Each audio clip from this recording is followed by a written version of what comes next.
ഞാൻ ബിന്ദു. എൻ്റെ YouTube channel chilli ജാസ്മിനിലേക്ക് എല്ലാവർക്കും സ്വാഗതം. ഇപ്പോഴിവിടെ ഇത്രയും തരത്തിലുള്ള റോസകളാണ് ഉള്ളത്. ഇതൊക്കെ വിരിഞ്ഞതിൻ്റെ എല്ലാം കഴിഞ്ഞതാണ്. ഇതുപോലെ തന്നെയാണ് ഇതും. ഇത് 1-2 ദിവസം കഴിയുമ്പം ഒരു 3-4-5 ഇല താഴെ വെച്ചിട്ട് മുറിച്ച് കളയണം. ഞാൻ ഇത് മുറിക്കുന്ന കാണിച്ചു തരാവേ. അങ്ങനെ അങ്ങോട്ട് എടുത്തേ ഉള്ളൂ. പിന്നുള്ളത് ഇത് ബട്ടൺ റോസാണേ. ഇതതുപോലെ വേറൊരു വെറൈറ്റി വെള്ളയാണ്. ഇതതുപോലെ ചെറിയ റോസാണ്. ഇഷ്ടംപോലെ വശം ഉണ്ടാകും. ഇതുപോലെ പോയി പിന്നെ ഇത് കണ്ടോ, ഇതുപോലെ വിരിയാറായ മൊട്ടുകളാണ്. പിന്നെ ഇത് വേറൊരു ടൈപ്പ് റോസയാണ്. കണ്ടോ, കൊലകൊലയായിട്ട് പൂക്കളുണ്ടാകുന്നതാണ്. ഇതൊക്കെ മൊട്ടായി നിൽക്കുവാണ്.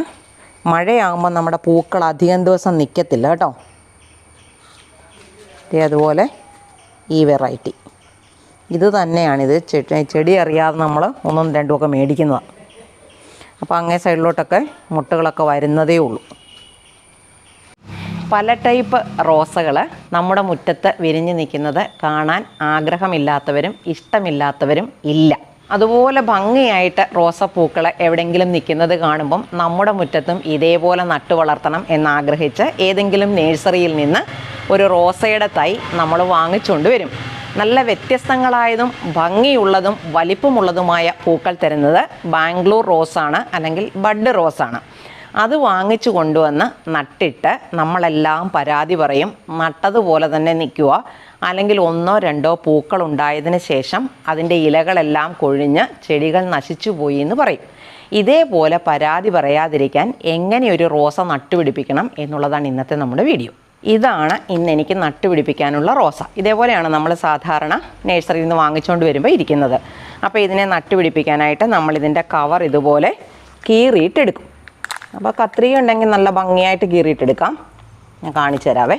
ഇതുപോലെ ഒരു ചെറിയ മുറിപ്പാടുണ്ടാക്കി കഴിഞ്ഞാൽ അതേപടി നമുക്കിതിനെ വലിച്ച് തുറന്നെടുക്കാനായിട്ട് പറ്റും. ഇങ്ങനെ നമ്മൾ എടുക്കുന്ന റോസയെ ഇതേപോലെ നട്ടുപിടിപ്പിച്ചാൽ നിങ്ങൾ പറയുന്നത് പോലെ നിന്ന പോലെ നിൽക്കും. അതല്ലെങ്കിൽ 1-2 പൂക്കൾ ഉണ്ടായതിന് ശേഷം നശിക്കും.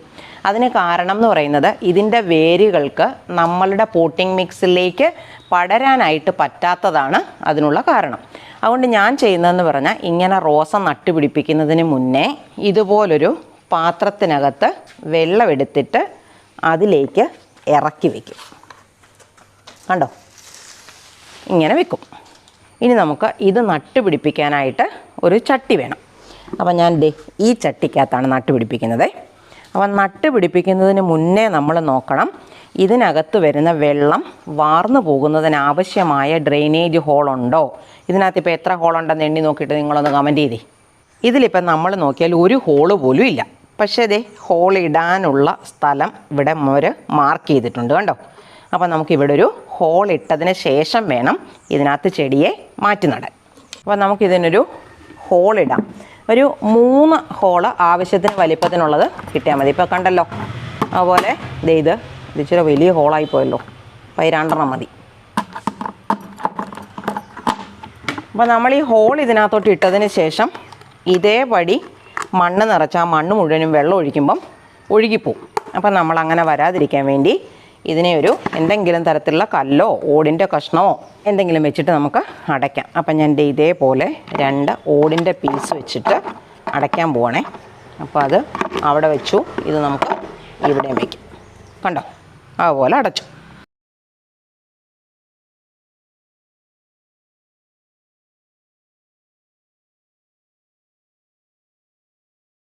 എനിക്ക് ഇതിനകത്ത് മുഴുവനും ഇട്ട് നിറയ്ക്കാനായിട്ട് മണ്ണില്ല.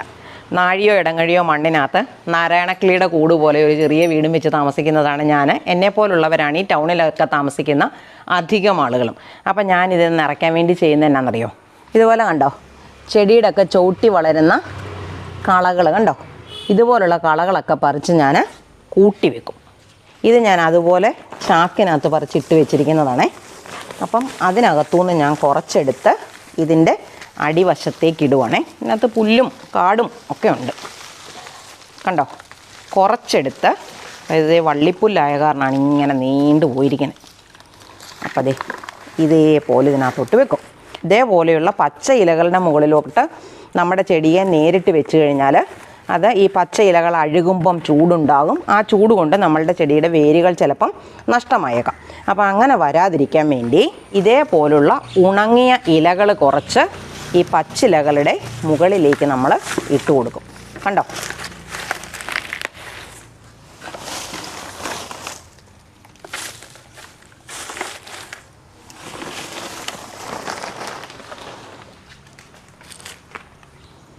ഇതുപോലെ വെച്ച് കൊടുക്കും. ഇനി നമ്മൾ ഇതിൻ്റെ മുകളിലോട്ട് ചെയ്യുന്നത് ഇതേപോലത്തെ തൊണ്ടുണ്ടെങ്കിൽ ഇങ്ങനെ വെച്ച് കൊടുക്കുന്നത് നല്ലതാണ്. ഇതിപ്പം ഞാൻ കറയൊന്നും കളഞ്ഞിട്ടൊന്നുമില്ല. കറയൊന്നും കളയാതെ തന്നെയാണ് വർഷങ്ങളായിട്ട് ഞാൻ ഇതേപോലെ തന്നെയാണ് ചെടി തൊണ്ട് ഇതുപോലെ മണ്ണിനടിയിൽ വെച്ച് കൊടുക്കുന്നത്. ഇനി ഇതിൻ്റെ മുകളിലേക്ക് നമ്മൾ കുറച്ച് മണ്ണിട്ട് കൊടുക്കും.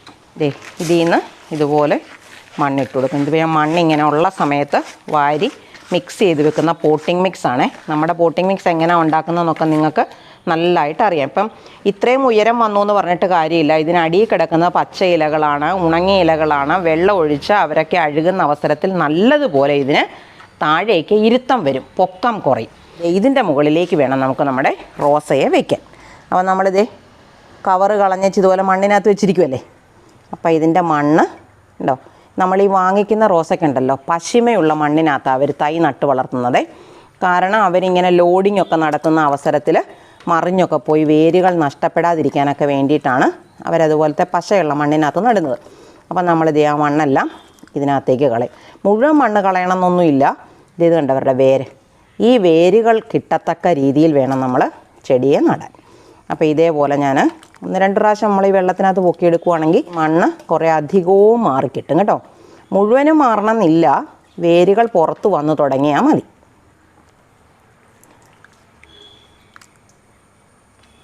അപ്പം ഞാൻ ഇതേപോലെ എടുത്തു. കണ്ടോ? ഇങ്ങനെയാണ് നമ്മൾ റോസ് നടേണ്ടത്. അപ്പം ഞാൻ ഇതുപോലെ ചെറുതായിട്ടൊന്ന് മണ്ണ് ഇളക്കിയിട്ട് ഇതിനകത്തോട്ട് വെക്കുവാണേ. ഇനി ഇതിൻ്റെ മുകളിലേക്ക് നമുക്ക് മണ്ണിട്ട് കൊടുക്കണം. അപ്പോൾ മണ്ണിട്ട് കൊടുക്കുമ്പം ഇതിൻ്റെ ബഡ്ഡിങ് കണ്ടോ, ഈ ഭാഗത്തായിട്ടാണ് ബഡ്ഡിങ് വരുന്നത്. അപ്പോൾ ആ ബഡ്ഡിങ്ങിൻ്റെ താഴെ വരെയേ മണ്ണ് വരാവുള്ളൂ. അപ്പോൾ ഞാൻ ഇതുപോലെ കുറച്ച് സൈഡിലോട്ട് ഇട്ട് കൊടുത്തിട്ട് നമുക്ക് നിരത്തി കൊടുക്കാവേ. കണ്ടോ? ഇനി ഇത് മറിഞ്ഞു പോകത്തില്ല, ഇവിടെ നിന്നോളൂ. ഇങ്ങനെ നമ്മൾ വാങ്ങിച്ചുകൊണ്ട് വരുന്ന റോസയിൽ പൂക്കളുണ്ടെങ്കിൽ അത് കൊഴിഞ്ഞു തീരുന്നതിന് മുന്നേ തന്നെ ഞാൻ ഇതിൻ്റെ അറ്റങ്ങളൊക്കെ ഇങ്ങനെ മുറിച്ചിട്ടുണ്ട്. കണ്ടോ? അപ്പോൾ ഇതിൻ്റെ ഇലകളുടെ ഇടയിൽ നിന്ന് മുകുളങ്ങൾ കിളുത്ത് വരുന്നത് കണ്ടോ? അപ്പോൾ അവർ വന്ന് വലുതായിക്കോളും. അപ്പോൾ നമ്മൾ ഇതിൻ്റെ ചുവട്ടിലേക്ക് കുറച്ച് വെള്ളം തളിച്ചിട്ട്, കണ്ടമാനം വെയിലൊക്കെ ഉള്ളൊരു ദിവസമാണെങ്കിൽ നമ്മളിതിനെ തണലത്തോട്ടൊരു 2 ദിവസം മാറ്റി വയ്ക്കുക. അതിനുശേഷം നല്ല സൂര്യപ്രകാശം കിട്ടുന്ന സ്ഥലത്തേക്ക് റോസയെ വയ്ക്കണം. നല്ലപോലെ സൂര്യപ്രകാശം കിട്ടിയാലേ റോസയിൽ നല്ല നല്ല പൂക്കൾ ഉണ്ടാകത്തുള്ളൂ. ഇതിന് ചുവട് പിടിക്കുന്നിടം വരെ നമ്മൾ ഒരു വളവും കൊടുക്കണ്ട. കാരണം നമ്മുടെ പോട്ടിംഗ് മിക്സിനകത്ത് ചാണകപ്പൊടിയൊക്കെ ചേർത്തതാണ്. ഇത് ചുവട് പിടിച്ച് കഴിയുമ്പം നമുക്ക് വളം കൊടുക്കണം. ഇതുപോലെ നമ്മൾ നട്ടുപിടിപ്പിച്ച് കഴിയുമ്പം ഈ ഫംഗസ് രോഗങ്ങൾ, ഇപ്പോൾ ഇതിനകത്ത് ഏലക്കൊക്കെ ചെറിയ ചെറിയ മഞ്ഞളിപ്പൊക്കെ ഉണ്ട് കണ്ടോ. അപ്പോൾ അതൊക്കെ ഇല്ലാതാകാനും മണ്ണിൽ നിന്നുള്ള രോഗങ്ങൾ പിടിക്കാതിരിക്കാനും ഇത് സ്യൂഡോമോണാസാണേ. അപ്പോൾ കുറച്ച് സ്യൂഡോമോണാസും കൂടി ഇതുപോലെ ഇട്ട് കൊടുത്തോണം. കലക്കി നമുക്ക് വേണമെങ്കിൽ ഇലകളിൽ കൂടെയൊക്കെ തളിക്കാം. അതിൻ്റെ അളവൊക്കെ നിങ്ങൾക്കറിയാം. 20 ഗ്രാം 1 ലിറ്റർ വെള്ളത്തിനകത്ത് കലക്കിയിട്ടാണ് നമ്മൾ ഒഴിച്ചു കൊടുക്കുന്നത്. ഇത് കണ്ടോ, ഇതുപോലെ ഞാൻ മാറ്റി വെച്ചിരുന്നൊരു ചെടിയാണേ. പിന്നെ വരുന്ന നാമ്പുകൾ വന്നപ്പം അതിലൊക്കെ മുട്ട് വരുന്നത് കണ്ടോ. ഇതേപോലെ ചുവട് പിടിച്ച് നല്ലോണം മുകുളങ്ങളൊക്കെ വന്നതിന് ശേഷം നമുക്ക് എന്തെങ്കിലും വളം, ഇപ്പം ഞാനിവിടെ കൊടുക്കുന്നതൊരു ജൈവ വളമാണ്. ചാണകപ്പൊടിയോ എല്ലുപൊടിയോ വേപ്പിൻ പിണ്ണാക്കോ അതുപോലെ നമ്മുടെ ജൈവ സ്ലറി ആണെങ്കിലും നല്ലതാണ്. ഇപ്പോൾ മഴയായതുകൊണ്ടാണ് ഞാൻ കൊടുക്കാത്തത്. ഇങ്ങനെ വളം കൊടുത്താലുടനെ ഇതിൻ്റെ മുകളിലേക്ക് കുറച്ച് മണ്ണൂടെ ഇട്ട് കൊടുക്കണേ. വളരെ കുറച്ചാണെങ്കിലും മതി ആ മണ്ണിട്ട് കൊടുക്കുന്നത്, ഭയങ്കര നല്ലതാണ് കേട്ടോ. ഇത് കണ്ടോ, ഇതും ഈ ചട്ടി ഒരു 3/4 ഭാഗത്തിന് മുകളിൽ നമ്മൾ നട്ടുപിടിപ്പിച്ചതാണ്. അതിൻ്റെ മണ്ണിന് ഇരുത്തം വന്നുകൊണ്ട് ഈ ലെവൽ വരെ കുറഞ്ഞത്. ഇങ്ങനെ കുറഞ്ഞാലേ നമുക്ക് വീണ്ടും വീണ്ടും മണ്ണും വളവും ഇട്ട് കൊടുക്കാനുള്ള ഇട ഇതിനകത്ത് കിട്ടത്തുള്ളൂ. ഇതുപോലെ നമ്മൾ റോസ നട്ടുപിടിപ്പിച്ചാൽ നമ്മളുടെ ഒരു റോസ പോലും നഷ്ടമാകത്തില്ല. ഇനി ഒന്നും പേടിക്കണ്ട, ധൈര്യമായിട്ട് ഏത് നഴ്സറിയിൽ നിന്ന് വേണമെങ്കിലും എങ്ങനെയുള്ള ബഡ് റോസകൾ വേണമെങ്കിലും നമുക്ക് നട്ടുപിടിപ്പിക്കാം. ഇന്നത്തെ വീഡിയോ എല്ലാവർക്കും ഇഷ്ടമായില്ലേ? എൻ്റെ വീഡിയോ ഇഷ്ടമാവുകയാണെങ്കിൽ എനിക്കൊരു ലൈക്ക് തരാനും സബ്സ്ക്രൈബ് ചെയ്യാത്തവരാരെങ്കിലും ഉണ്ടെങ്കിൽ സബ്സ്ക്രൈബ് ചെയ്യാനും മറന്നു പോകല്ലേ. ഇതേപോലെ ഉപകാരപ്രദമായ മറ്റൊരു വീഡിയോയുമായി നമുക്ക് അടുത്ത ദിവസം വീണ്ടും